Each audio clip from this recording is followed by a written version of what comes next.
Luke on the end too.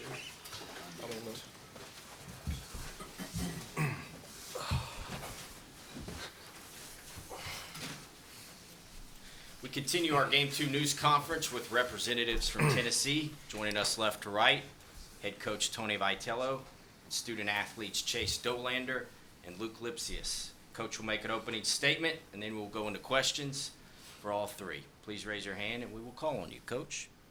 Yeah, I just think our guys did a good job of coming to the park with some determination today. It's hard not to follow the lead of the guy sitting to the left of me. I think a lot can be said for that, and fortunate to, basically facing their best guy, at least statistically. I know he's done a lot for them to this point. I think we're fortunate to kind of lean on him early there. But again, Doe kind of makes it easier on you, leading the way like he was. And I don't know what the fans were cheering. I think it was the cloud coverage. Maybe everyone was cheering for the first time. It was a long hot day, but a good day at the park if you're a fan. And they certainly made their presence be known again, so I appreciate that. Start with Mike and then Ben. Yeah, Chase, what went so well for you today? And then Luke, kind of what Tony said, how is it being on this team when Chase goes out and starts like he does today? I just think I was able to use all of my pitches effectively. The fastball was playing up really well today, and I was able to use all four of my pitches today. Usually the curveball, it really isn't there, but today it was, so I kind of used that to my advantage. Yeah, on the offensive side of things, it's really nice when you come to the park. You kind of get that sense that everyone's relaxed, and I think that was one major thing is we could have come in really tight and not done as well. And then, of course, we got Doe on the mound, and that just relaxes the defense. He's going to pound the zone, which keeps us in the game. He's not going to give up a lot of runs, which gives confidence to the offense. So I think it's just a culmination of everything that led to this win. Chase, just what was your mindset coming in to the day, and then Tony, also your mindset coming to the park, knowing that you had the SEC Pitcher of the Year going for you? My mindset was just kept it the same as it has been all season, just throw strikes and be able to, use all my pitches effectively to a point where I can give the offense a chance to do what they do. Yeah, I just came excited to see the guy pitch because they asked me about it mid-game. There's no way you don't give Campbell a ton of credit for last weekend. It wasn't an ideal outing. Nonetheless, keeping us in that game, and we were able to win it. So to me, that's doing a job to help your team, but it wasn't an ideal outing. So, a chance to come back a little bit more determined for him and put together an outing maybe he's more proud of or looks better on the stat sheet, but going to get the same kind of effort out of him every time. And I kind of said some word to it yesterday. There's going to be good things and there's going to be bad things that happen. So fortunately, there's a lot of good things that happened for Doe. Tony, in addition to just Chase's performance, from a big picture standpoint, how important was it to get a good start, kind of get the momentum back with your rotation a little bit after the 3 games that maybe weren't as good as you've had most of the year? Yeah, I think it was important because, if you win today, you're going to have to play another game, and you're going to have an all-hands-on-deck situation. So you would like to be in a position to be in the middle of the game and win, but without asking guys to do maybe something they haven't done before or really stretching a guy out. Again, at this point in the year, everybody's got to be willing to do anything at any time, but it just kind of set the table a little bit better to finish the game. And if you were able to finish the game, fortunately we did, it puts you in a better position tomorrow. So it did a lot. It did more than one thing for us today, the way he threw the ball. And, Ryan and Courtney. Luke, I guess in that 5th inning, you hit the home run to tie Todd Helton and Evan. Evan hits the home run to take the lead, then you hit the home run to tie him. I guess were you guys aware of how close y'all were kind of this past few weeks, and then was there any kind of jokes between you two? I guess you didn't let him have more than 3 at bats. You try not to think about that stuff. You try to just go out and play. Of course, it's impossible not to think about it. But like I said, it's just a game, and no one's really chasing these records. It is really cool after the fact that it happened, and Todd Helton is one of the greats of Tennessee and of all time, and it's really cool that 2 old guys are just hanging out up there at the top. So. Bouncing off of Ryan's question, which one of you do you think ends up on top at the end of this? It doesn't really matter to me. I want him to have as much success as he can. I bet he wants me to have as much success as I can. But really, I just want to see us win that last game of the season. And we'll Paige. keep it in the fifth inning. What was it like being in that dugout? All these home runs you guys are hitting. You get to the plate twice, 2 homers. Just describe what that moment was like in the fifth inning. It was a really cool moment. I think the Beck homer really got us really jittery, really excited, and it's really cool when you know that you have an offense that can just put on that many runs in one inning, and it just seems like it happens like that, and it's just exciting. The dugout is all on board. They all got your back, and they all want you to do well, and so it's a party in that dugout. Chase, just for you, knowing how the last start went, how much motivation or just how much did you kind of have something to prove today in the postseason to pitch the way you did? Yeah, I felt like I kind of have a chip on my shoulder after that last outing. You know, V said I came out with more determination, and I felt like that's something that I was able to do today. And I was able to, like I said, use all 4 of my pitches today. So that's really good. Ben and Mike. For the players, just how much of a motivation was it to make sure that last night wasn't Drew's last game?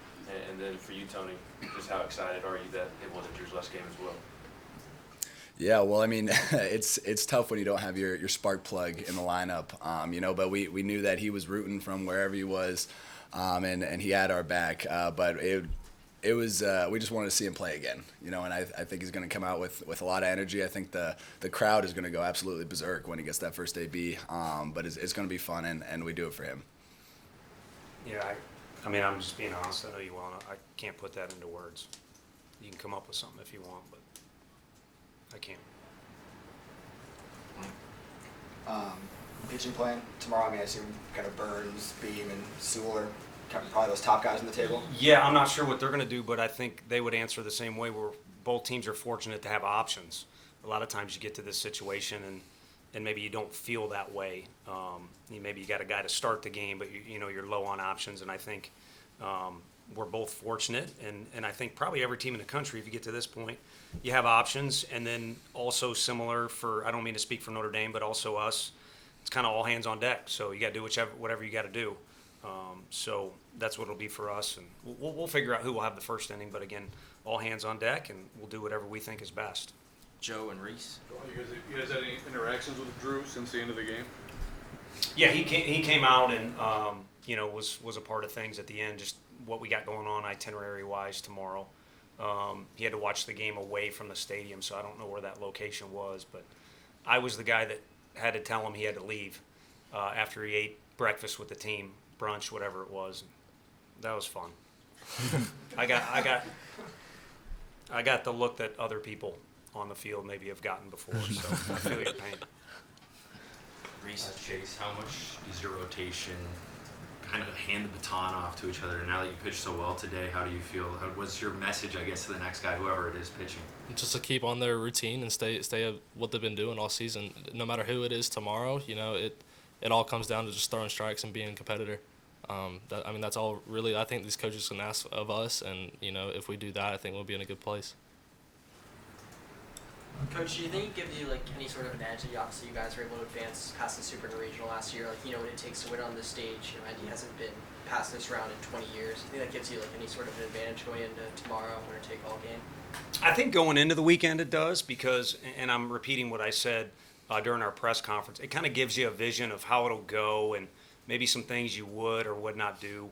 But I think tomorrow it's a ball game and you run around out there and you play. And fortunately, our guys had a situation today where they got to know what it feels like that, hey, you got to get it done or you go home. But at the same time, you go home. Home's a good place to be, so it ain't life and death. And I'm glad at least one guy listens to me. He said, all we're looking for, whether it's the pitcher or a pinch runner or a guy playing defense, is go out there and compete. It's the most important thing to me. It ain't life and death after that. And blessed with a lot of guys that do that. Sometimes it boils over and they take it to an extreme, but I think it's comforting to come to work and know that guys are looking forward to competing and, are willing to take challenges head on, even though in this league and then once you get in the postseason, you get punched in the gut and the mouth and other places sometimes. Coach, have you been in contact with Coach Frank Anderson since the end of the game to talk about tomorrow? No, I haven't. And he had to watch offsite as well. We'll get hooked up on the phone. It's certainly not a bragging point, but both of us have been a part of situations where you're not in the dugout, and I don't handle it very well, but he handles it worse. That's not a diss on him, but it's very. I mean, it sounds comical, but it's incredibly unsettling to him. So I know it's a challenge, and we'll hook back up with him. I'm interested to hear his thoughts on what he saw. Reese. Tony, you guys preach about how you guys maintain calm despite the results every time, but what does that entail? What exactly does maintaining calmness entail? I think being able to, move on to whatever you got in front of you. And right now, what the guys got is to eat the post-game meal, and there's not much you can do about tomorrow right now. So you either be with your family or your buddies or just hang out by yourself and kind of await your next task. But I think it's all about being in an appropriate position to be prepared for that next deal, and then not letting anything take you off course, which everybody's human. It's going to happen to you. Something negative or again, kind of the punch in the gut thing can take you off course, but you can also get too excited. I mean, this is an emotional deal. We talked about that yesterday, and that could take you off course as well. But on the whole, it's a massive percentage. I was just talking about fall scrimmages. I won't tell you why. It was a personal thing back there with the other coaches. And dating back to the fall scrimmages, they made us less nervous. You don't like losing Chad and Liam and Fergie and Pete and those other guys. But in the fall, when you're trying to sort out what talent you have and a bunch of guys are ready for the next thing, even though when it's not that exciting, it's a fall scrimmage, there are no fans in the stands or whatever, it's a comforting feeling, and it's been impressive that that's bled all the way up into this point. 2 more questions. Chase, just how good does it feel to kind of grind through those first 4 innings and then get rewarded with a huge offensive inning in the 5th? I mean, yeah, it feels great. I just kind of go out there and do what I can do for the guys, and I know they'll have my back at some point. So, but yeah, I mean, I can't really complain. I was sitting there for quite a while, which is never good, but good for me at least. But yeah, just watching these guys do what they do is awesome. Time for one more. I just want to look on your first home run of that inning. This inside fastball there. You're in a pro play. Yep. Here. Thank you, gentlemen. And please note tomorrow's first pitch, 1 p.m. ESPN.